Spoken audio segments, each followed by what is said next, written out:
Coming up on Fulton today, county health officials hit the streets to prevent the spread of the West Nile virus. Details of what you need to know to reduce the risk. And we'll tell you how art and business is helping transform the lives of at-risk youth. Fulton Today is next. From the Government Center in downtown Atlanta, you're watching Fulton Today with Shania Chavis. Welcome to Fulton Today, everybody. I'm Shania Chavis. County health workers are taking preventative measures to stop the spread of the West Nile virus. This after several mosquito samples tested positive for the virus. FGTV's Priscilla Ortega has the update.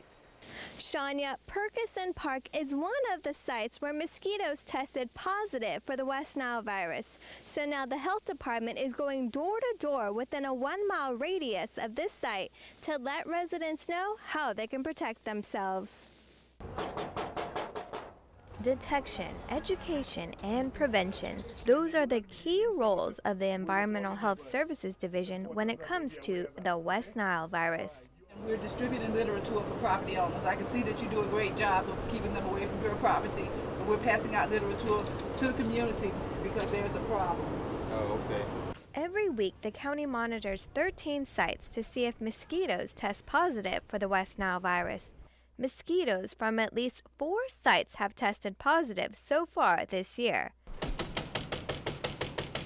So one at a time, environmental technicians went door to door to educate those neighborhoods. They're not generally aware of all the little things that that could cause mosquito breeding. Typically what we found is are pots that are holding water in the saucers. Some people have tires, some people have old items that they've removed from their homes into the rear yard. The county is also spraying areas like Washington Park Tennis Center.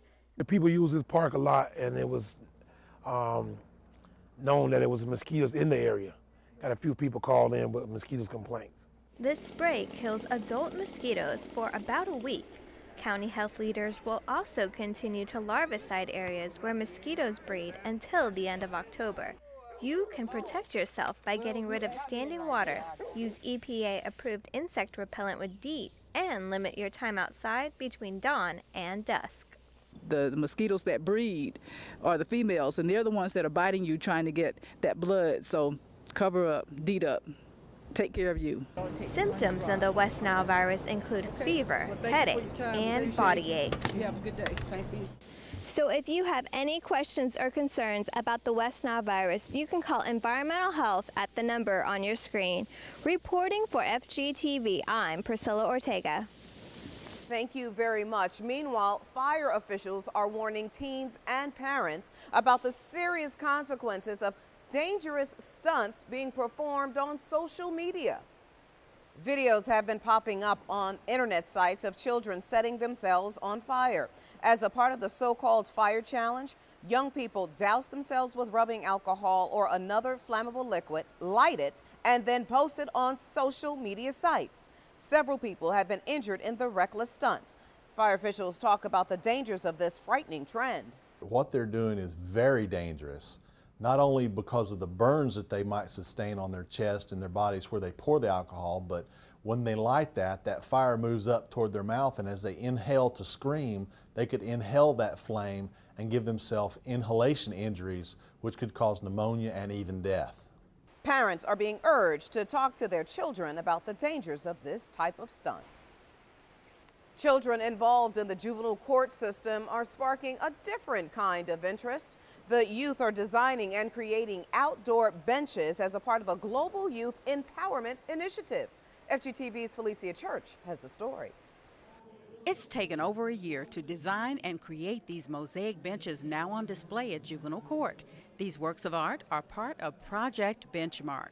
They were created by youth from the Department of Family and Juvenile Courts Youth Spark program, with creative assistance from Cherry Lion Sculpture Studios in Atlanta and funding from the Microsoft Youth Spark Global Initiative. That program is designed to empower youth through art, technology, and entrepreneurship, and give them the skills and training they need to be successful. Juvenile Court Public Affairs Officer Tom O'Connor says the benches are a great example of what young men and women can accomplish given proper encouragement, support, and community partnerships. You know, we worked very closely with Youth Spark, who is actually housed at the court, and it also shows our relationships with people in the community, Cherry Lion Studios, and it's, you know, all three of those elements coming together that we can accomplish something really amazing. Although the youth worked with the sculptor from Cherry Lion Studios on the benches, they were allowed to add their own special touches to the project. There is a specific theme for each of the benches: the Atlanta skyline, the civil rights movement, and music. In addition to helping youth become interested in art and technology, it also helps spark an interest in business and hard work. Participants in Project Benchmark also designed a business model and created the marketing strategies to sell the benches. And based on the number of hours you put in, you get paid. And so they learned that, you know, when you work hard, it literally pays off. One youth was paid enough money to open his very first savings account.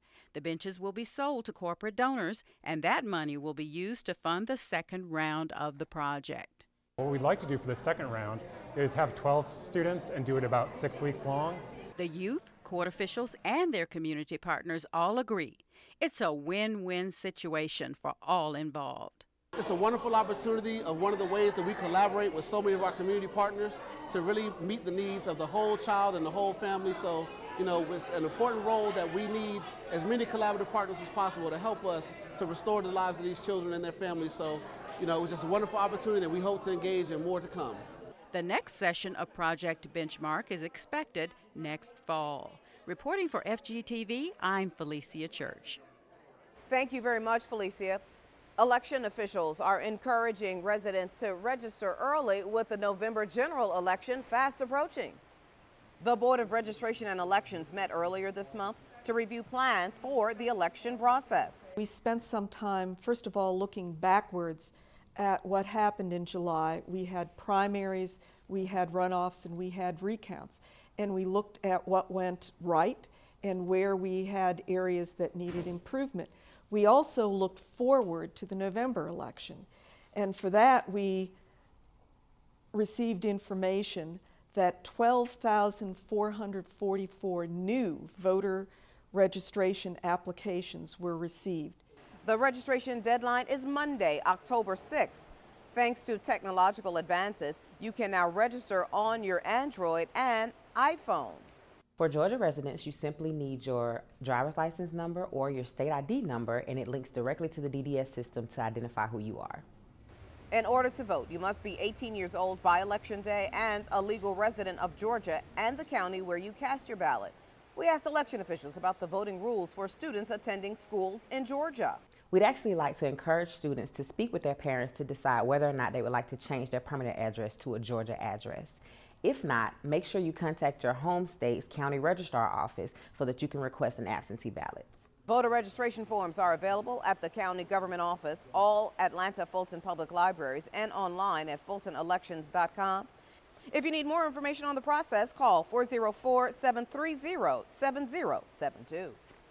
If you love pets and have some spare time on your hands, then you may want to consider volunteering at the county's animal shelter. The shelter has more than 700 pets who need a good home and a little attention. We have an awesome shelter, and I hope somebody gives us a chance because we have so many awesome babies here that just need some love and somebody to call them their own. Volunteers get to help groom and exercise the animals and assist new pet owners with the adoption process. To become a volunteer, you must be at least 18 years old and must be able to commit at least 6 hours a month. If you'd like to know more about this process, you can contact the Fulton County Animal Services Volunteer Program. And still to come, need to do some decluttering? Well, we'll tell you where many got it done for free in our district-by-district coverage next.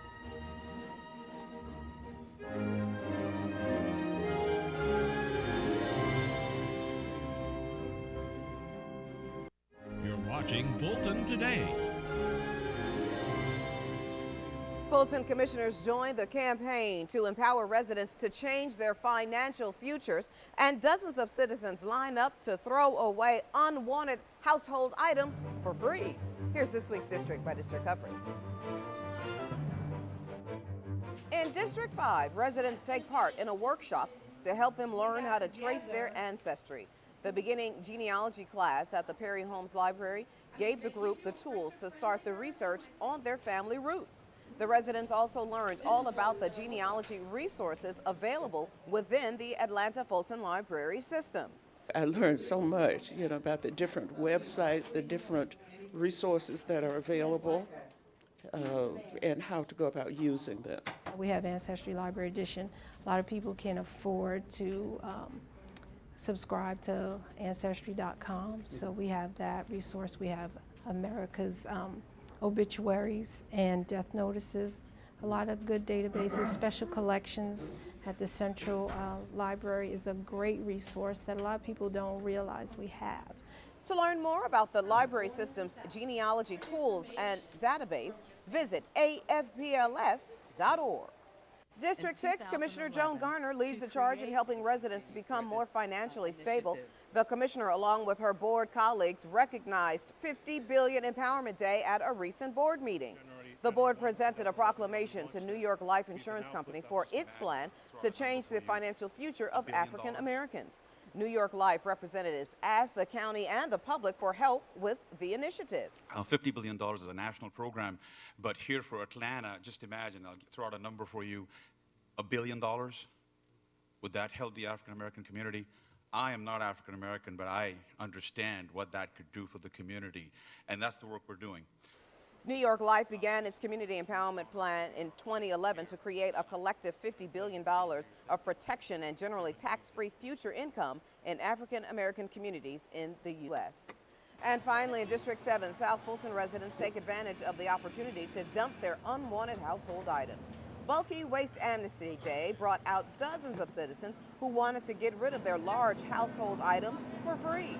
Here at the Merck Road Transfer Station, some said they look forward to this event a few times a year. Well, you just have stuff that you can't get rid of any other time, and we really appreciate it that y'all having these days that helps us to get rid of stuff and, not litter the community. Sometimes have to pick up trash off front of your house and all that, and it gives you a chance to get rid of it. When you offer the free services like this to the community, it prevents these things being thrown on the side of the road, and the normal garbage collectors won't pick them up. So being back here on this road, we do see a lot of bulk trash on the road, so having a free recycling day helps the community. Residents even had a chance to shred personal documents for free. All of the items dumped and securely shredded will be properly disposed of by Fulton County's Water Resources team.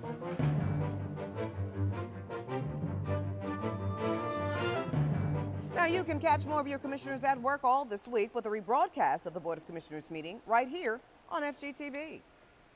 And when we come back, safety tips for your child participating in school sports. Stay with us.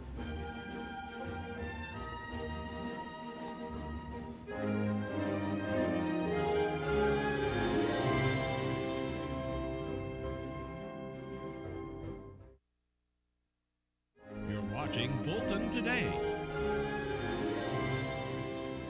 Well, now that school is back in session, children are back playing school sports. And health officials say parents need to make sure their children are safe. Joining me now to talk about this is health and wellness physician Dr. Aziz Khattab with some important reminders. Thank you so much for being with us. Hi, Shania. Thanks for having me. So first things first, what should parents do to make sure that their child is healthy enough to even play sports? First thing that the parent wants to do is to make sure that the child has a pre-participation physical. That's done on an annual basis. That's to ensure that the child is fit for play. The other thing is that if the child has a special need, like asthma, you want to be sure that the child has an inhaler. Bee stings, other severe allergies, you want to be sure that the child has an EpiPen available. And the other ones, diabetes, you want to be sure that the child has something if they have low blood sugar to bring that blood sugar up as quickly as possible. And how can parents reduce some of the common sports injuries? One of the first things that the parents should check into is to see if there's a pre-conditioning program available to the child. And if that program is available, then the parents should definitely take advantage of it. The other thing is to make sure that the child warms up before activities, to make sure that the child does stretching exercises.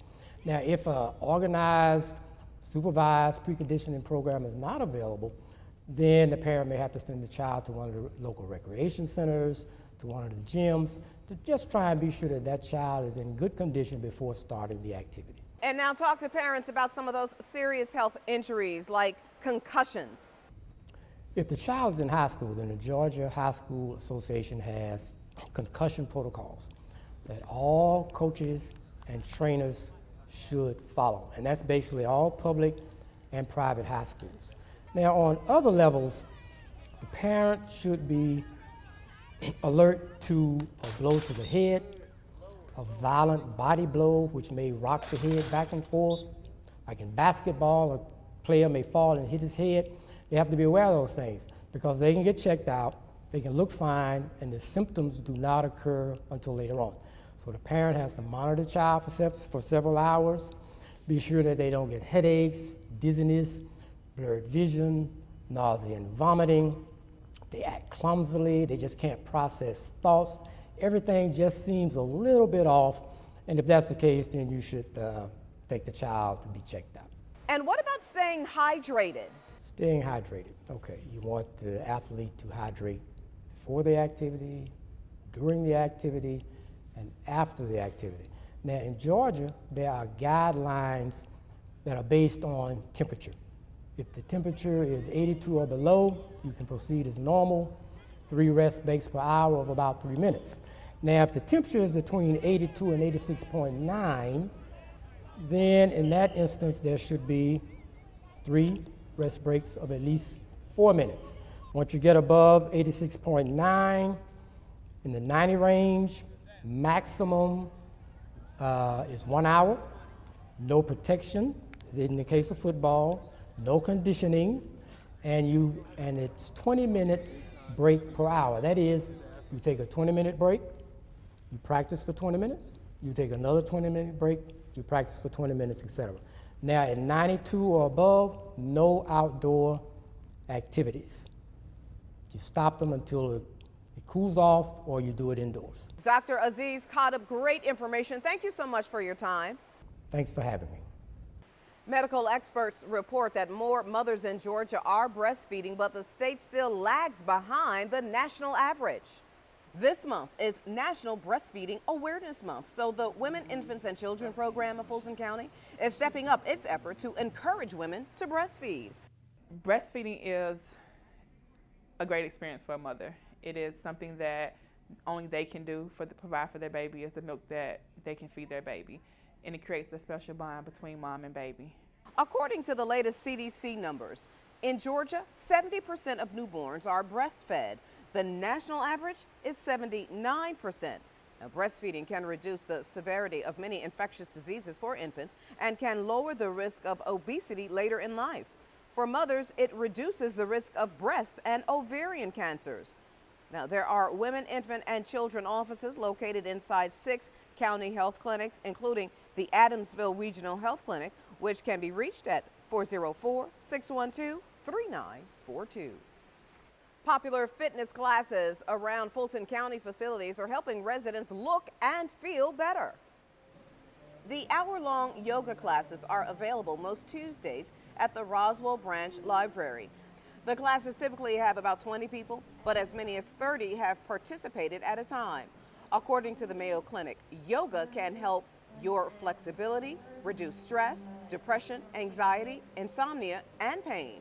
Yoga instructors say it's just an overall healthy way to exercise. Yoga, it just allows you to really kind of come in touch with your body, and it allows you for deeper relaxation, as well as improving your joints and your circulation. And the library system has a number of health and fitness classes. You can see a list of them at afpls.org.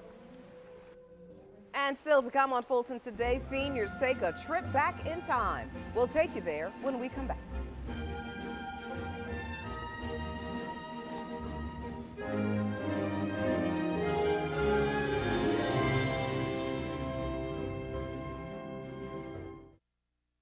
You're watching Fulton Today. Seniors take part in an annual football season tradition. Every year, at the start of the NFL season, the Darnell Senior Multipurpose Facility hosts a football talk. The session involves a group of very sports-savvy seniors who make predictions on how the professional football season will go. The seniors try to guess which team will win their conference and eventually make it all the way to the Super Bowl. But there is some strategy to picking the right teams. You can keep up with it and see what a team is doing during the year. If a team like last year, Denver set an NFL record on scoring points. Well, you can't, when a team scoring 30 and 40 points a ball game, it's hard to stop them. Sometimes I look at the preseason games, and sometimes I look at the draft that they get, the draft choices that they take, and that's basically it. The friendly rivalry is written down and kept all season long until the end of the Super Bowl so that everybody can see who was the closest to picking the winning teams. And finally, a group of Fulton residents take an historic and emotional trip back in time. The Bowden Senior Center arranged for about 80 seniors to travel to Atlanta's new National Center for Civil and Human Rights Museum. The group was provided transportation and had a discounted admission. I think it's fabulous because a lot of times people hear about things, we hear about new openings, we hear about things that are in the city, but a lot of people don't have means to get to these things, so I think it's wonderful that they provide that opportunity. I was brought up in that era, and I do remember some of the events that happened during that time, and I just want to have a refresh memory of all the things that happened back in that day. I want to sit specifically at the counter. All of the seniors had the chance to sit at the counter exhibit, which retold the stories of the sit-ins that many of them remembered well. The experience brought back vivid memories of when Black youth sat at the white-only restaurant counters during the Civil Rights Movement. And before we go, our reminder that we'd like to hear from you about the stories and programs here on FGTV. Go to our website to take a survey, or you can also email us at fgtv.feedback@fultoncountyga.gov. You can also follow us on twitter.com/FGTV, find us on Facebook, and watch us on YouTube. Well, that does it for this edition of Fulton Today. I'm Shania Chavis. Thank you for joining us. Join us each week for news around and about Fulton County.